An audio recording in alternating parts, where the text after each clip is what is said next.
स्वागत है आप सभी का आपके अपने चैनल मास साहब की पाठशाला में। इस वीडियो में हम PFMS public financial management system जो बेसिक शिक्षा विभाग में भी अभी इंट्रोड्यूस हो गया है उसका भाग 1 देखेंगे। कैसे एजेंसी आईडी पासवर्ड से आपको लॉगिन करना है, डेटा ऑपरेटर क्या हैं, उनके आईडी पासवर्ड आपको कहाँ से मिलेंगे, डेटा अप्रूवर के आईडी पासवर्ड कहाँ से मिलेंगे, कौन है वेंडर, कैसे बनाएंगे वेंडर, कैसे बैलेंस चेक करेंगे, कैसे अकाउंट को एक्टिवेट करेंगे और बहुत कुछ सीखेंगे इस वीडियो में। तो आपको वीडियो को ध्यान से देखना है, स्किप नहीं करना है। पहली चीज़ पीएफएमएस पोर्टल। इस पीएफएमएस पोर्टल का एड्रेस है pfms.nic.in। इसको आप अपने गूगल क्रोम पे या जो भी वेब ब्राउज़र है उस पर आप सर्च करेंगे, पीएफएमएस से भी सर्च करेंगे तो ये ब्राउज़र आ जाएगा। देखिए पीएफएमएस में 3 यूज़र आईडी हैं और उनके पासवर्ड्स हैं। पहला यूज़र है एजेंसी एडमिन, ये ओनर है एजेंसी का। जैसे आपका विद्यालय है तो विद्यालय का ओनर है, हेडमास्टर या इंचार्ज हो सकते हैं। एजेंसी डीओ, डीओ मतलब डेटा ऑपरेटर, हेडमास्टर हो सकते हैं, इंचार्ज हो सकते हैं, असिस्टेंट टीचर हो सकते हैं या शिक्षा मित्र हो सकते हैं। Agency data approver DA, head हो सकते हैं, इंचार्ज हो सकते हैं या एसएमसी अध्यक्ष हो सकते हैं। हर जगह अलग अलग डिस्ट्रिक्ट में अलग अलग टाइप से बना रखें तो उसका कोई ऐसा इशू नहीं है कि कौन सा डेटा ऑपरेटर है, कौन सा डेटा अप्रूवर है, कौन सा डेटा एडमिन है। बस आपको कार्य समझ में आना चाहिए कि आपको कैसे कैसे कार्य करना है। सबसे पहले देखिए आप pfms.nic.in पे क्लिक करेंगे और इसके बाद में राइट साइड में लॉगिन का बटन आ रहा होगा, उस पर क्लिक करेंगे। उसके बाद में आपके पास में जो यूज़र नेम पासवर्ड होगा उससे लॉगिन करेंगे। देखिए कभी कभी क्या होता है कि यूज़र नेम आप सही डाल रहे होते हैं, पासवर्ड भी सही डाल रहे होते हैं, लेकिन वो गलत बता रहा होता है। तो आप 5-7 बार उसको डालते रहिए, ब्लॉक नहीं होगा, वो लॉक नहीं होगा। आपके पास में जब कैप्चा आने लगेगा तो वो उस पासवर्ड को एक्सेप्ट कर लेगा। अब आपको यूज़र को कैसे आइडेंटिफाई करेंगे। जैसे आपने एजेंसी एडमिन का लॉगिन किया है तो यहाँ पे यूज़र टाइप, ऊपर यूज़र टाइप आ रहा होगा एजेंसी एडीएम। एजेंसी एडीएम का मतलब एजेंसी एडमिन का ये लॉगिन है। इसके बाद में देखिए जब आपने एजेंसी एडमिन का लॉगिन कर लिया है तो आपको 2 यूज़र और क्रिएट करने हैं। हमने जो पहले बताया आपको, डेटा ऑपरेटर और डेटा अप्रूवर। तो इसमें मास्टर्स में जाएंगे। देखिए इसके पास में 2 मास्टर्स हैं, ऊपर वाले मास्टर्स में कुछ नहीं होगा, नीचे वाले मास्टर्स में जाएंगे। मास्टर्स में जाएंगे, फिर यूजर्स में जाएंगे, फिर ऐड न्यू में जाएंगे। इसके बाद में एजेंसी डेटा ऑपरेटर आपको क्रिएट करना है। फर्स्ट नेम डालना है, लास्ट नेम डालना है, जो भी आपका हेड, इंचार्ज या असिस्टेंट टीचर है उसका नाम डाल दीजिए, ईमेल एड्रेस डाल दीजिए, फ़ोन नंबर डाल दीजिए, मोबाइल नंबर डाल दीजिए और लॉगिन आईडी डाल दीजिए। लॉगिन आईडी ऐसी बनाएं जिससे इजीली वो आपको याद रहे। जैसे कि मान लीजिए आपके विद्यालय का नाम पीएस आगरा है तो पीएस आगरा एचएम करके एजेंसी डेटा ऑपरेटर का आईडी बना लीजिए। इसको आप सबमिट करेंगे और आपका यूज़र क्रिएट हो जाएगा। रिकॉर्ड सेव्ड सक्सेसफुली और password has been sent on your email address. Email address पे पासवर्ड सेंड कर दिया जाएगा। दूसरा यूज़र क्रिएशन डेटा अप्रूवर। अब हम डेटा अप्रूवर बनाते हैं। दूसरा मास्टर्स में जाएंगे, यूजर्स में जाएंगे, ऐड न्यू में जाएंगे। अब टाइप ऑफ यूज़र सेलेक्ट करेंगे आप, एजेंसी डेटा अप्रूवर। इसमें level of approver automatic level 1 आ जाएगा। फर्स्ट नेम भरेंगे, लास्ट नेम भरेंगे, ईमेल भरेंगे, फ़ोन नंबर भरेंगे, मोबाइल नंबर, लॉगिन आईडी। इसमें आप ऐसे कर सकते हैं पीएस आगरा CH या कुछ और कर सकते हैं। इसको हम सबमिट करेंगे तो ये आपका डेटा अप्रूवर का आईडी क्रिएट हो गया। ये भी ईमेल एड्रेस पे आईडी और पासवर्ड आ जाएगा। देखिए कहीं कहीं पे हो सकता है कि 2 यूज़र क्रिएट करके दिए हों आपको, डेटा ऑपरेटर और डेटा अप्रूवर, और वो आपके पास में मेल ना आया हो, तो आप कैसे करेंगे। तो आपको क्लिक ऑन लॉगिन करना है। यूज़र नेम पासवर्ड पर डालेंगे। अब अगर आपको मिल गया है तो आप लॉगिन कर लेंगे, अगर नहीं मिला है तो इधर लेफ़्ट साइड में आ रहा होगा फॉरगॉट पासवर्ड, इस पर क्लिक करेंगे आप। इसके बाद में enter your login ID to get password, तो लॉगिन आईडी डालेंगे अपनी, जो भी लॉगिन डेटा ऑपरेटर की है तो डेटा ऑपरेटर की, डेटा अप्रूवर की है तो अप्रूवर की, और वर्ड वेरिफिकेशन डालेंगे और सेंड OTP बाई SMS। अगर मोबाइल नंबर आपका सही है तो मोबाइल नंबर पे ले लीजिए, अगर ईमेल सही है तो ईमेल पे ले लीजिए, या दोनों पे चाहते हैं तो send OTP both email and SMS, तो दोनों पे मिल जाएगा। इसके बाद में आपके पास में OTP आ जाएगा। देखिए जैसे हमने SMS से लिया है तो जिसमें नंबर में लास्ट में 758 है, उसमें हमारे पास में OTP आया है, उस OTP को हम डालेंगे और वेरीफाई OTP करेंगे। फिर ये पूछेगा न्यू पासवर्ड और कंफर्म पासवर्ड। तो न्यू पासवर्ड आप बनाएंगे 6 करैक्टर से लेके 15 करैक्टर तक का, अल्फ़ा न्यूमेरिक होना चाहिए और एक स्पेशल करैक्टर होना चाहिए, जैसे @ %, %, तो इस तरीके से आप न्यू पासवर्ड बना लेंगे और इसको सेव कर देंगे। Password change successfully. इसके बाद में आप लॉगिन कर लेंगे। डेटा ऑपरेटर अगर आपने रीसेट कर दिया है तो आपको वो पासवर्ड मिल गया होगा, क्योंकि आपने पासवर्ड स्वयं ही बनाया है, तो इसको आप लॉगिन कर लेंगे। एक्टिवेट बैंक फॉर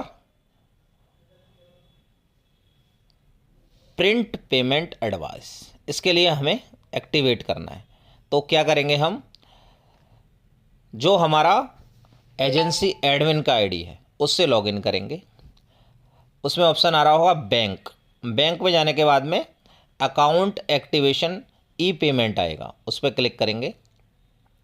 उसके बाद में देखिए ये स्कीम सेलेक्ट करने के लिए बोलेगा, तो स्कीम हम सेलेक्ट स्कीम पे क्लिक करेंगे। जो यहाँ पे ये सिलेक्ट स्कीम आ रहा है, इस सिलेक्ट स्कीम पे जब क्लिक करेंगे तो एक और साथ में पॉपअप खुल के आएगा, उसमें हम स्कीम को सर्च करेंगे। तो स्कीम कौन सी है हमारी, UP 113 समग्र शिक्षा एलिमेंट्री एजुकेशन, UP 113। तो इसको UP 113 को डालेंगे, सर्च करेंगे, फिर हम इस स्कीम को सिलेक्ट करेंगे। जो हमारा ये ब्लू यहाँ पे हाइपर लिंक है, इस पर जब क्लिक करेंगे तो हमारी ये स्कीम सिलेक्ट हो जाएगी। स्कीम सिलेक्ट करने के बाद में यहाँ पर रिकॉर्ड आ जाएगा कि कौन सा हमारा अकाउंट है। देखिए अकाउंट नंबर आया, बैंक का IFSC कोड है, इफ़ेक्टिव डेट, जिस डेट को भी हम उसको एक्टिवेट कर रहे हैं वो डेट यहाँ पे आ रही है। इसके बाद में अकाउंट एक्टिवेशन टाइप ई पेमेंट यूजिंग प्रिंट एडवाइस, इस पर पहले वाले पे क्लिक करेंगे हम और टिक करके, इसमें ये टिक करके इसको सबमिट कर देंगे। सबमिट करने के बाद में हमारे I confirm that correct account has been enabled, तो आप इसको ओके कर देंगे। ओके करने के बाद में जब आप दोबारा से स्टेटस देखेंगे बैंक में जाके और एक्टिवेशन स्टेटस देखेंगे, तो देखिए status activated, account activation type ये आ गया, ई पेमेंट यूजिंग प्रिंट एडवाइस और इफेक्टिव फ्रॉम 27 नवंबर, इस टाइप से आ गया। इसके बाद में हम चेक फंड कैसे चेक करेंगे कि हमारे पास में पैसा आया है या नहीं आया है। तो हम एडमिन की आईडी से लॉगिन करेंगे। देखिए मैं सारी आईडी से बता दूंगा, कोई ज़रूरी नहीं है कि आपके पास में एडमिन आईडी नहीं है तो आप एडमिन की आईडी चाहिए आपको तभी काम कर पाएंगे। आप डेटा ऑपरेटर की आईडी से भी कर पाएंगे। मास्टर्स में जाएंगे, सबसे ऊपर एडमिन की आईडी में 2 मास्टर्स हैं। देखिए ऊपर एक मास्टर है, एक नीचे मास्टर्स है। तो पहले वाले मास्टर्स में जाएंगे और ड्राइंग लिमिट ऑफ एजेंसी पे क्लिक करेंगे। यहाँ पे क्लिक करने के बाद में सबसे पहले आपको स्कीम सेलेक्ट करनी होगी, फिर हायर की लेवल, यहाँ पे हायर की लेवल आप कुछ भी सिलेक्ट कर सकते हैं, school village level, cluster level, कुछ भी सिलेक्ट कर सकते हैं, और नीचे स्टेट सेलेक्ट करना होगा। देखिए इस टाइप से यहाँ पे देखिए सेंट्रल स्टेट लेवल कुछ भी सिलेक्ट कीजिए और नीचे स्टेट सेलेक्ट कीजिए। उसके बाद में आपको देखिए ये आ गया, एजेंसी कोड आ गया, नोडल पेरेंट एजेंसी आ गई, टोटल लिमिट आ गई। तो लिमिट आ गई, एक्सपेंडिचर लिमिट आ गई, इसका मतलब आपका ये एक्टिवेट है और आप इतना पैसा अपने SMC अकाउंट में है, इसको आप यूज कर सकते हैं। अब देखिए डेटा ऑपरेटर की आईडी है अगर आपके पास में, तो आप कैसे चेक करेंगे। तो आप क्या करेंगे कि एक्सपेंडिचर्स, उसमें एक्सपेंडिचर्स दिख रहा होगा, वहाँ पे ऐड न्यू में जाएंगे। ऐड न्यू पे जब आप क्लिक करेंगे तो यहाँ पे स्कीम सेलेक्ट करने के लिए बोलेगा, आप स्कीम सेलेक्ट करेंगे UP 113, हमेशा UP 113 ही सेलेक्ट करना है आपको। स्कीम UP 113 पे क्लिक करेंगे और आपको नीचे टोटल अवेलेबल अमाउंट आ जाएगा।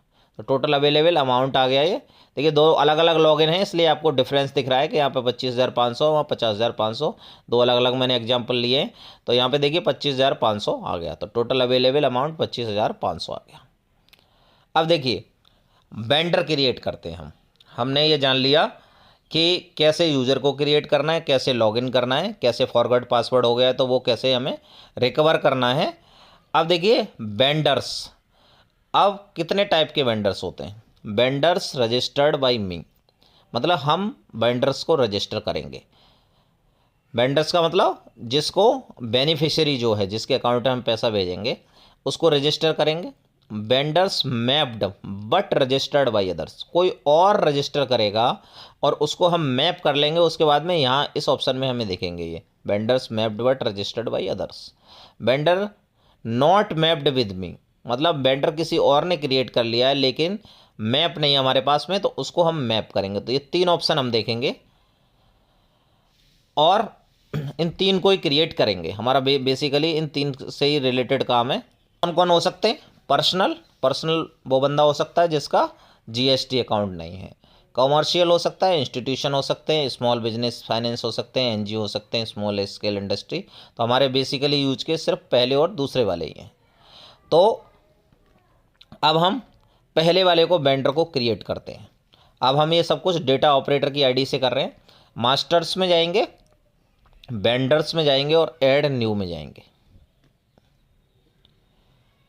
एजेंसी की जो आईडी है उसमें दो मास्टर्स हैं, वहाँ से भी हम क्रिएट कर सकते हैं। तो नीचे वाले जो मास्टर्स हैं उसी में ये वेंडर्स और ये सारी फैसिलिटीज़ आएंगी और डेटा ऑपरेटर की आईडी में भी आएंगी। ऊपर वाले मास्टर्स का कोई कार्य नहीं है, सिर्फ ड्राइंग लिमिट ऑफ एजेंसी देखने के लिए है।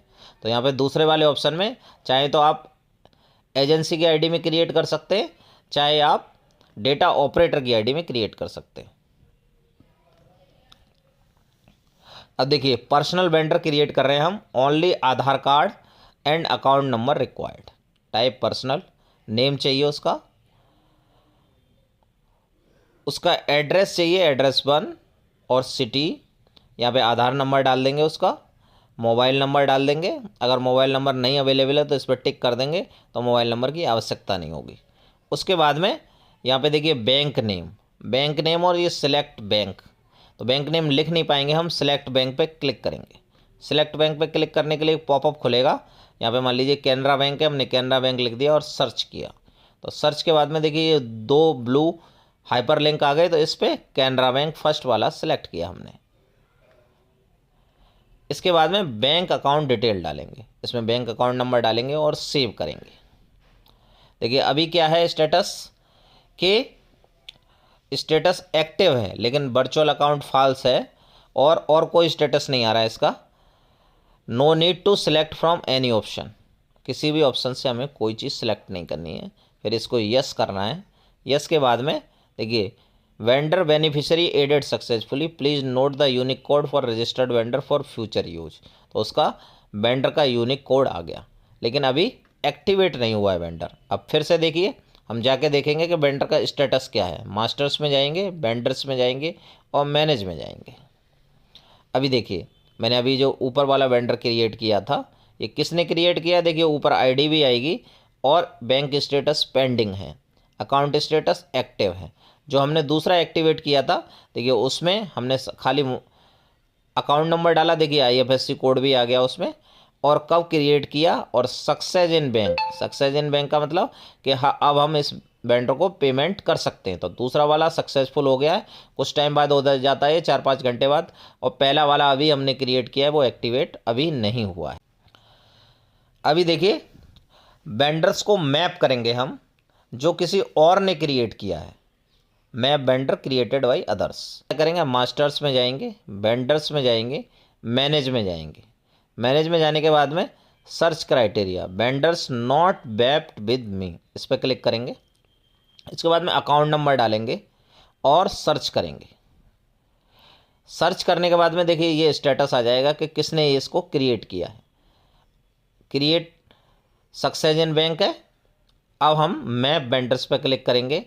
Selected vendor beneficiary mapped successfully, इस टाइप का मैसेज आ जाएगा। तो ये वेंडर दूसरे ने जो क्रिएट किया वो मैप हो गया। अभी ये एक्टिवेट है वेंडर, इसको हम पेमेंट कर सकते हैं। तो किसी दूसरे ने वेंडर को क्रिएट किया है तो उसको भी हम अपने पास में मैप कर सकते हैं। अब देखिए अगर इसका स्टेटस हमें चेक करना है कि हमारा मैप हुआ कि नहीं हुआ, तो अब किस में जाएंगे हम?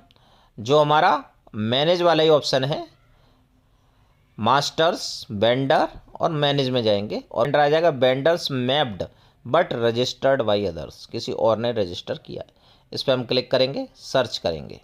अभी देखिए ये आ गया हमारा, इसका ये स्टेटस आ गया सक्सेस इन बैंक। अगर हम चाहें तो इसको अनमैप भी कर सकते हैं, इस वेंडर को डिलीट भी कर सकते हैं। क्रिएट जीएसटी वेंडर, तो जीएसटी वेंडर क्रिएट करने के लिए हमें जीएसटी नंबर चाहिए और सारी चीज़ें जो इसमें रेड मार्क्ड है वो चाहिए। जो पुराने जो हमने पर्सनल वेंडर क्रिएट किया था उसी टाइप से जीएसटी वेंडर को क्रिएट कर सकते हैं। और बैंक नेम सेलेक्ट बैंक करेंगे और अकाउंट नंबर डाल के ऐड बैंक डिटेल्स कर देंगे। तो इस तरीके से देखिए हमने ये सारी चीज़ें देख ली, वेंडर क्रिएट करना सीख लिया, लॉगिन करना सीख लिया, ड्राइंग लिमिट ऑफ एजेंसी सीख ली, और किस किस का लॉगिन में क्या क्या आएगा और क्या क्या ऑप्शन अवेलेबल है, ये चीज़ें हमने सारी चीज़ें देख ली हैं। और जो भी चीज़ है अगला भाग में हम देखेंगे कि आपको कैसे पेमेंट एडवाइस को प्रिंट करना है, कैसे पेमेंट करना है, कैसे फॉर्मेट यूज करना है जिस पर एसएमसी अध्यक्ष के और हेडमास्टर के इंचार्ज के साइन होंगे, कैसे उसको अपलोड करना है। वीडियो बहुत बड़ा हो जाएगा इसलिए हम अगले पार्ट में उसको देखेंगे। यहाँ तक सारी चीज़ें आपको समझ में आ गई होंगी। अगर एक बार में समझ में नहीं आई हैं आपको तो 2-3 बार वीडियो को देखिए और इस चीज़ को यहाँ तक पक्का कर लीजिए, आप वेंडर क्रिएट कर लीजिए। उसके आगे हम नेक्स्ट स्टेप में अगले वीडियो में देखेंगे। अगर आपने चैनल को सब्सक्राइब नहीं किया, चैनल को सब्सक्राइब कर लीजिए, वीडियो को ज़्यादा से ज़्यादा शेयर कीजिए। Thanks for watching.